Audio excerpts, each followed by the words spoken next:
En mars 1977, les tigres katangais franchissent la frontière zaïroise.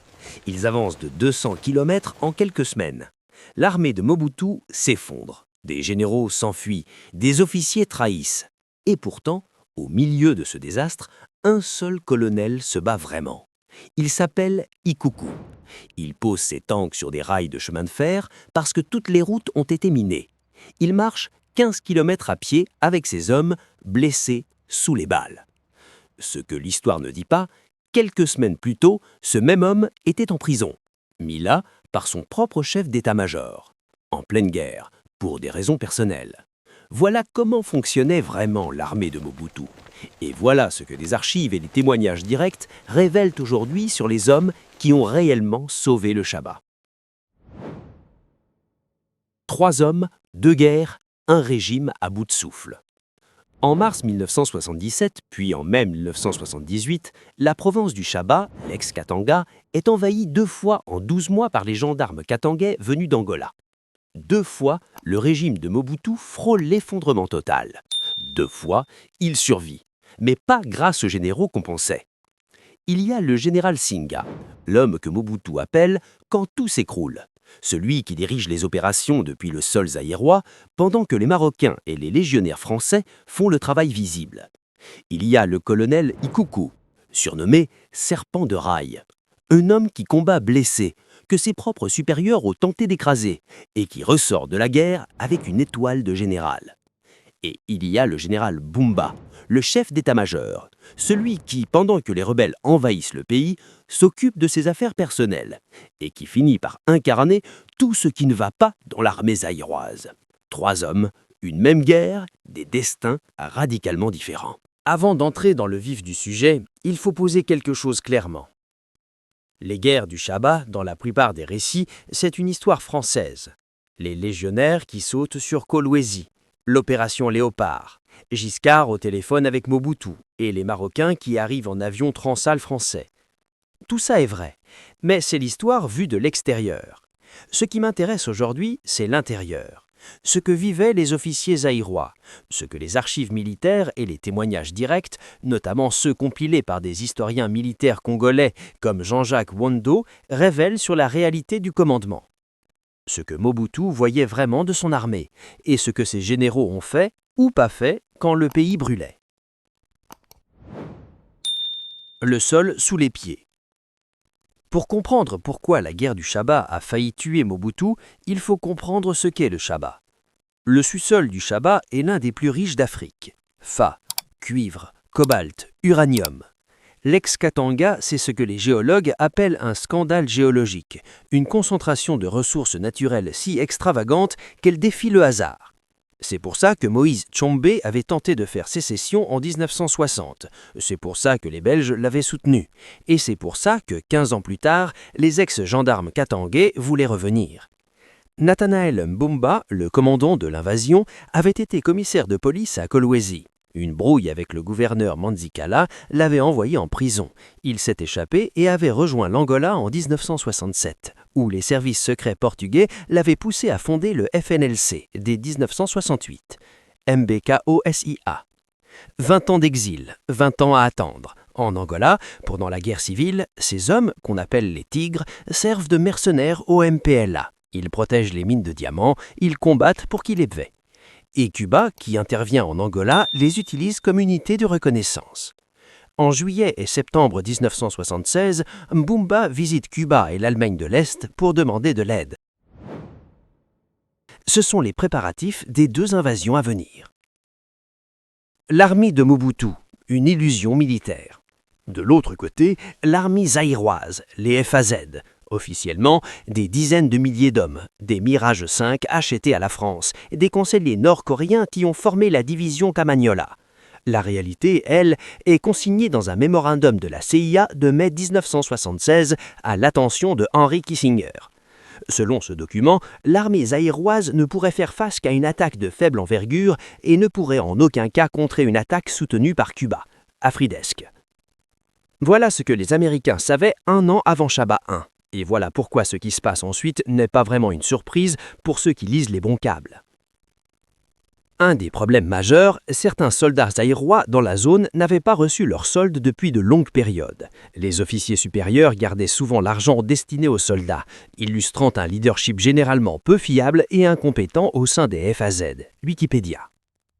Ça, c'est important, parce que quand on comprend ça, on comprend pourquoi certains officiers ont agi comme ils ont agi pendant la guerre. Certaines informations dans ce script sont issues de documents publics et d'archives déclassifiées. Quand je ne suis pas certain d'un détail, je le dis. Ce canal ne fabrique pas de faits. Shaba 1, la guerre des 80 jours. 8 mars 1977. Les 5 bataillons des rebelles attaquent le Shaba depuis l'Angola. Muchacha, Kapanga, Kassaji, plusieurs localités tombent rapidement. La division Caragnola des FAZ, conduite par le général Singa, a du mal à museler la rébellion malgré les bombardements des Mirages. Mboka Mosika. Mobutu est pris de court. Son armée d'élite, formée par les Nord-Coréens, résiste mal. Il appelle le Maroc. Après une réorganisation des unités combattantes en 4 bataillons, Voidi, Mokobo, Chibangu et Shabani, et avec le concours de la France, Mobutu parvient à repousser les gendarmes katangais hors des frontières grâce à l'opération Verveine, montée par le Maroc, qui envoie 1500 hommes aérotransportés à bord d'avions militaires français Transal. En une semaine, les Marocains reconquièrent progressivement le terrain perdu. Afridesque. Bon, arrêtons-nous là une seconde. 1500 soldats marocains, envoyés dans des avions français, pour défendre le Zaïre contre une invasion venant d'Angola en 1977. C'est ça, la réalité géopolitique de Mobutu. Il gouverne un pays grand comme 4 fois la France, assis sur des milliards de dollars de ressources, et il ne peut pas défendre son propre territoire sans appeler ses amis étrangers.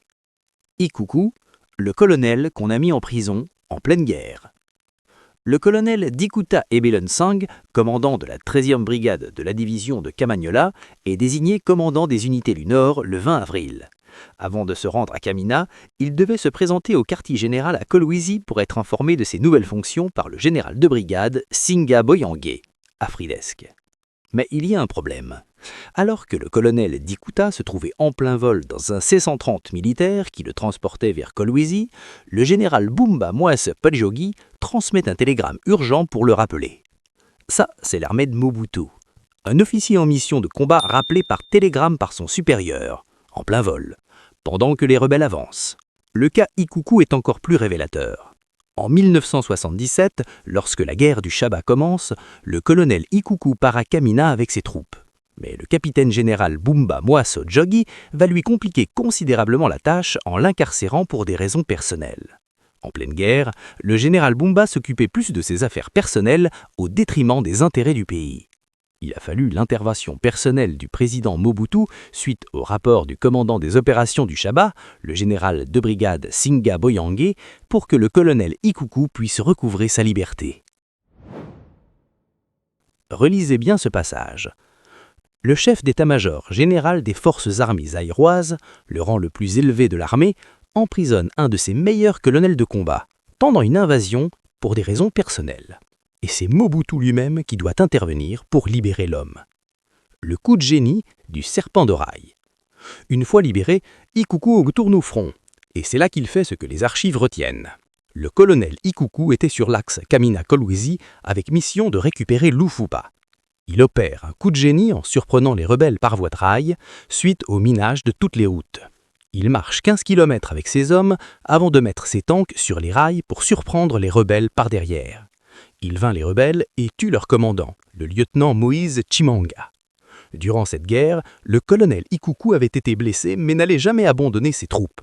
Voilà, un homme que son propre chef a mis en cage, qui en sort blessé et pose des tanks sur des rails de chemin de fer pour contourner des champs de mines et frapper les rebelles par derrière. C'est au cours de cette guerre que s'illustre le colonel Ikuku dit « serpent de rail », qui reçoit plus tard son étoile de général avant de mourir dans des conditions sombres. Des conditions sombres, on y reviendra. La victoire qui ressemble à une défaite.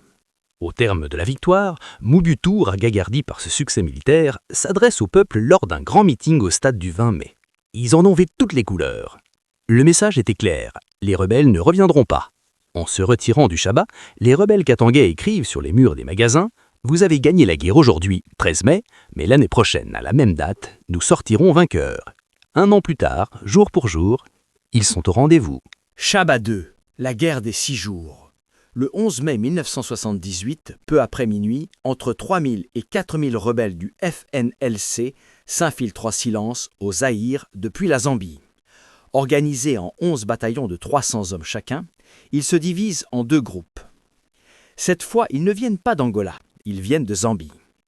Ils ont contourné les milliers de soldats zaïrois amassés à la frontière angolaise. Quelqu'un a informé les rebelles de l'exact dispositif de défense zaïrois. Selon le lieutenant-colonel en retraite Bahengela Mombo, à l'époque chef d'état-major de la 14e brigade Kamanyola, les rebelles avaient pris soin d'infiltrer dans la ville de Kolwezi plusieurs de leurs agents depuis plus d'1 mois. Ils avaient tous les renseignements sur le dispositif de défense local des FAZ. 13 mai, 5h30, l'offensive commence. Kolwezi est attaqué. À Kolwezi, les éléments des FAZ organisent la défense, mais certains parmi eux passent à l'ennemi, d'autres disparaissent dans la nature, dont le général Chikeva. Seuls les paras de la division Kamanyola résistent dans des conditions difficiles. Le général Chikeva, le commandant de la brigade chargée de défendre Kolwezi, disparu. On ne saura jamais officiellement ce qui lui est arrivé ce matin-là. Singa, nommé gouverneur d'une province en feu.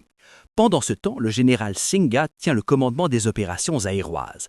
À l'issue de la bataille des 6 jours, en 1978, il est nommé gouverneur militaire du Chaba. En janvier 1989, le général de division Mozambai Singa Boyeng est nommé à la fois commandant de région militaire et commissaire régional du Chaba. C'est la récompense, gouverneur militaire de la province la plus riche du pays.